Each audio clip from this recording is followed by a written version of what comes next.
যাতে এখানে মানুষ তার অধিকার প্রয়োগ করতে না পারে, ভোট দিতে না পারে, এই সমস্ত সন্ত্রাস তৈরি করার জন্য তো খোদ হচ্ছে এখানকার প্রার্থী তৃণমূল কংগ্রেসের, তিনি নিজেই যুক্ত আছেন। তার জন্য এখানে আধিকারিকদের নিয়েও মিটিং করেছেন। তৃণমূল কংগ্রেসের পক্ষ থেকে একটা সাধারণভাবে তাদের একটা নির্দেশই ছিল যে সব জায়গাতে বুথ জ্যাম করা, মানুষকে বুথে আসতে না দেওয়া, এই সমস্ত তারা একটা মিটিং করে এগুলো সব বলেছিল। বলেই এখানে 5 জনের বিরুদ্ধে আমি গতকালই জানিয়েছিলাম তাদেরকে, যাতে এই সমস্ত যে অপকর্মে যাতে থাকতে না পারে, তারা যাতে বুথ জ্যাম করা, মানুষকে আটকে দেওয়া, এই সমস্ত কাজ যাতে না করতে পারে। আমি নির্বাচন কমিশনের কাছে আবেদন করেছিলাম।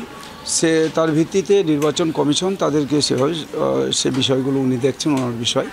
কিন্তু এইখানে যেটা দেখা গেছে, সকাল থেকেই বেশ কয়েকটা বুথে এরা চেষ্টা করেছিল মানুষগুলোকে আসতে না দেওয়া। যেমন হচ্ছে বাহারালের আমার রতুয়া বিধানসভার বাহারাল বুথ 86 নম্বর বুথে যে মানুষকে রাস্তা থেকে রাস্তায় আটকে দেওয়ার চেষ্টা হয়েছিল, সেটা সঙ্গে সঙ্গে আমি নির্বাচন কমিশনকে জানিয়েছি। পরবর্তীতে সেটা আবার স্বাভাবিক হয়েছে, ভোট দিচ্ছে মানুষ সেখানে। যেটা আপনারা বলছেন যে ওই চাঁচল বিধানসভার মতিয়ারপুরে, সেখানেও ধুমসারাগি গ্রাম, এটা তো জেনারেলভাবে এরা এইভাবেই সব ভয় দেখানো, মানুষকে বুথে আসতে না দেওয়া, আমাদের কার্যকর্তাদের তাদের আটকানো, তাদের উপরে সন্ত্রাস সৃষ্টি করা, তাদেরকে তাড়িয়ে দেওয়া, এগুলো তো আছেই, সেটাই ওরা করছে। এই আমাদের এই মালদা উত্তর লোকসভা কেন্দ্র এলাকার যে তৃণমূল কংগ্রেসের যে প্রার্থী, তিনি তো প্রথম থেকেই ভয় দেখিয়েছেন, হুমকি দিয়েছেন। তারা মানুষকে যেমন হুমকি দিচ্ছেন, ঠিক একইভাবে এখানকার যে কেন্দ্রীয় বাহিনীকেও হুমকি দিয়েছেন। তিনি বলেছেন কেন্দ্রীয় বাহিনীকে ঘরে ঢুকিয়ে রাখা হবে, তাদের বাইরে আসতে দেওয়া হবে না, তাদের সমস্ত কিছু এখানে হচ্ছে যাতে এখানে মানুষ তার অধিকার প্রয়োগ করতে না পারে, ভোট দিতে না পারে, এই সমস্ত সন্ত্রাস তৈরি করার জন্য তো খোদ হচ্ছে এখানকার প্রার্থী তৃণমূল কংগ্রেসের, তিনি নিজেই যুক্ত আছেন। তার জন্য এখানে আধিকারিকদের নিয়েও মিটিং করেছেন, তাদের নিয়ে আলোচনা করেছেন। এখানকার আধিকারিকের একটা অংশ তৃণমূল কংগ্রেসের দলদাস।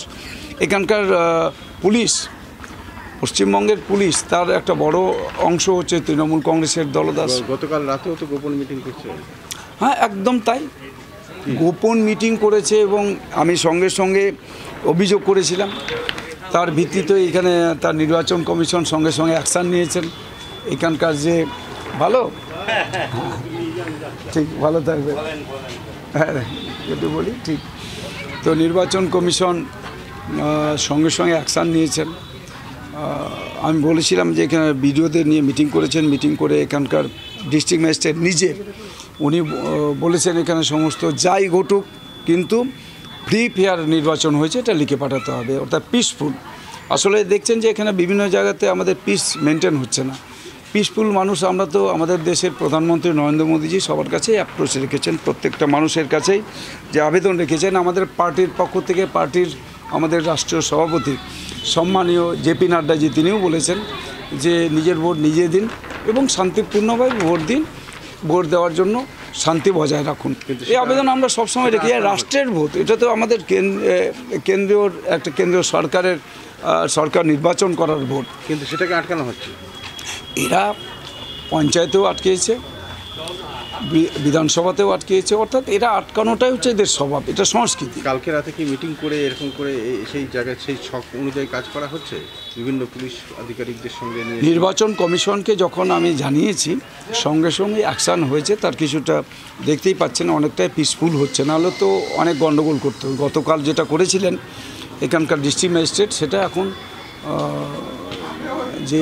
তিনি যে ছক তৈরি করেছিলেন সেটা প্রার্থী তো সঙ্গে ছিলেনই, প্রার্থীরই তো নির্দেশে সব হচ্ছে। এখানকার ডিএম, এখানকার এসপিকে তিনি ব্যবহার করছেন এবং এরা দলদাসের মতো এরা কাজ করছেন তৃণমূল কংগ্রেসের হয়ে, নির্লজ্জ এরা।